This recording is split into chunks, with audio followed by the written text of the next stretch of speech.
Well, it's time for another at-home Cowboys report as I am in charge of baby Olivia today with no babysitter. The Cowboys decided to make a trade, another cornerback swap, Nahshon Wright going to Minnesota in exchange for Andrew Booth, the former second-round pick out of Clemson, in exchange for the former fringe top 100 draft pick out of Oregon State in Wright. I apologize for no fancy graphics. I'm also a little bit disappointed that the timing of this went down as it was. If we had had like 15 more minutes, I could have had this out as soon as the trade news actually broke, because this was actually kind of going on behind the scenes earlier, but I had to put Olivia to bed. The timing didn't work out for me. It happens.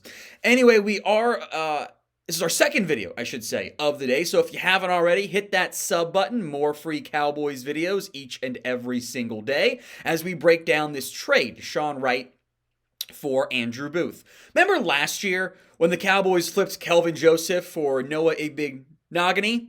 This is like the exact same deal. I am claiming victory on... Actually, I'm not going to do that. That's mean. I have no complaints about moving on from Nahshon Wright. He wasn't good.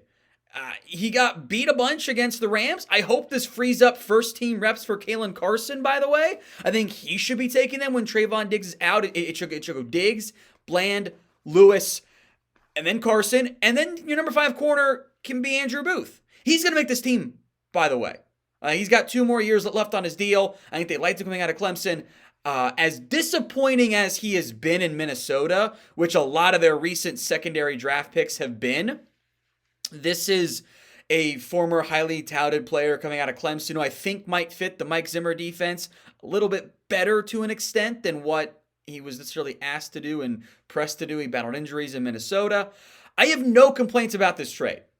Nahshon Wright wasn't good for the Cowboys. Andrew Booth wasn't good for Minnesota. Flip them. See if one ends up being a better impactful piece. The Cowboys won the Igbinoghene Kelvin Joseph trade. Joseph got cut by Miami. Igbinoghene had the first touchdown of the season. He didn't do much, but he at least contributed. So I would have loved to get like Lewis Seen. I don't think he was really available necessarily. I would have loved the running back, whatever. I actually have no complaints whatsoever about this trade. Other stuff, yeah, I'll complain about that. This one, I actually kind of dig it. It's worth the upside risk, the gamble of the potentiality of more potential for Booth, what we've seen so far from Nahshon Wright. So grade the trade for me. A, B, C, D, or F in the comment section of today's video. Drop that grade. A, B, C, D, or F. Again, I like it. I'll read off some stats here from Andrew Booth. Look, they're not good. I'm not going to lie to you. This is a more household name. He's only started 2 games in his career. He's got 20 tackles and 1 pass breakup. That's it. He has not lived up to the expectations placed on him as the number 42 overall pick back in the 2022 NFL Draft. Guess what? Neither has Nahshon Wright. I am not at all upset about moving on from Nahshon Wright. I don't think he was a good enough football player. Andrew Booth, I think, has got a little bit more potential upside. He's got 2 years left on his contract. Now, I'm going to pull up the numbers here and read these off in terms of what's owed to Andrew Booth. Booth is owed $1.4 million this year, 1.46, and he's owed $1.84 million next year. There's no more guaranteed salary, so if you wanted to, you could cut Andrew Booth next year and not, miss out on any money. I'm going to pull up the Nahshon Wright contract here. I'm doing this all on the fly. Again, I needed that extra 15 minutes, and we would have had so much time to get this out on a breaking news and look like whatever. Nahshon Wright's owed 1.06, so extra $40,000 for an extra basically option next year to pick him up or not pick him up. I think that's contractually, it's a no-brainer for me. I get that Booth has not been impactful in Minnesota. Neither has Nahshon Wright. There's more draft pedigree, an extra year of team control. I like this trade. I hate the way they've handled the CeeDee Lamb stuff. I am anxious about Dak not being at practice today due to ankle soreness.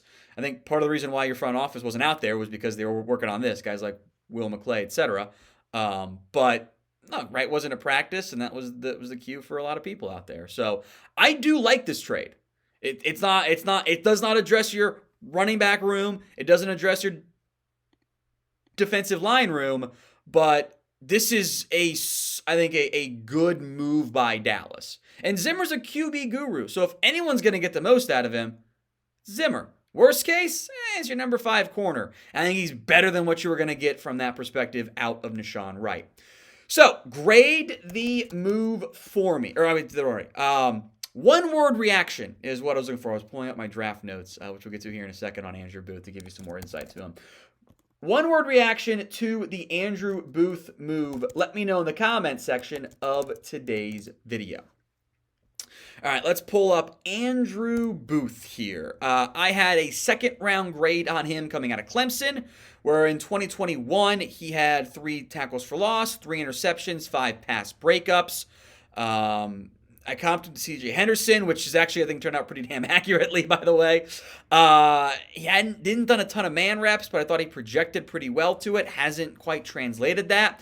Got a good build. He's 6 foot and a quarter, was 194, 31.5 inch arms, fluid feet. I think he's a good athlete. There were some concerns about the actual top end speed. That's why he did not run, by the way. He'll chirp. He'll chirp at you, which I actually kind of like sometimes at corners. 1 penalty in 3 years at Clemson. Good ball skills, by the way, which I always like. Hadn't played a ton for Clemson, which I think was a red flag. And the medical red flags that were issues and why he fell outside of round 1, I think have lingered into the NFL. Had a hamstring injury, a stinger in 2021. Tore his patella tendon in his right knee back in 2020. Had knee tendonitis in high school. Had a grade 2 quad strain and then double hernia surgery in the pre-draft process. Why he did not run, by the way. He's at his best facing the ball and isn't always as great, trying to turn and do all that stuff. That's why I kind of liked him in a cover 3 role where he can be a little bit more backpedally at times, at least if you're playing off cover 3 to an extent. Not a great tackler. I have no complaint. Again, I actually like this move. I know. I've been very negative about the Cowboys this offseason. I know I have been. I do like this one though. When I got word of this, I'm like, I actually kind of love that move. Someone was like, it's irrelevant to me before, but like, no, I dig that. I'm glad Nahshon Wright is off his team in exchange for Andrew Booth. I think that is an upgrade. Bar's pretty low, but I think it is an upgrade. So I am happy with it. I still want to see RB and DT help, but I do like this trade by the Dallas Cowboys. Again, folks, if you haven't already, do me a favor. Make sure you guys are subscribed. YouTube.com/CowboysTV.